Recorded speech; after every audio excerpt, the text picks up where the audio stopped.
Ka office jongka Deputy Commissioner Ribo District, Shibanta Barakhe ka National Voters Day, arjar kat kendai, kan pelong ya ka Open Marathon, haka arpusan terik, ukela lengkot, arjar kat kendai, nadu kapor Prabajemen Step, kapan sedang nadu Indoor Stadium Saiden, bat an pukut pat, ha Indoor Stadium Lengkedai.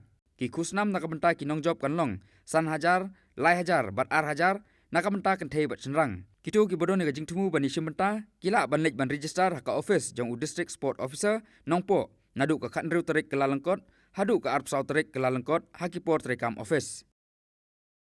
Shen on pelai pai bano, ya ka film kasi temai, ka ba itnat, ya ka ba lajar kertengru, kum ka kat sau pra.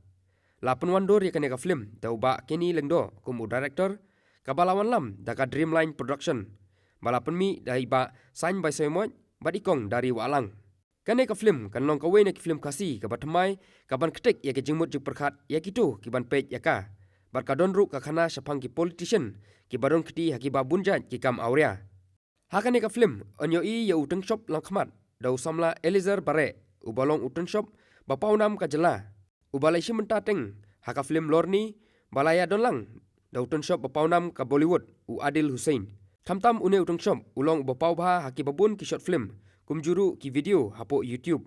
Onyo i rupat ya ka puron jangan ka film, ka balai Shibanta da ka samla Kathleen M Lalu. Kane ka puron kalong kawai na ki thei bhabreu ka bapau bha hakaliang karwai ka siau. Kiwe pat kinong Shibanta ki kuntup ya uban kersan kharnayor u lamprang sngi nongput yai kit lang shadap. Iba wan penhun lambat kiwe.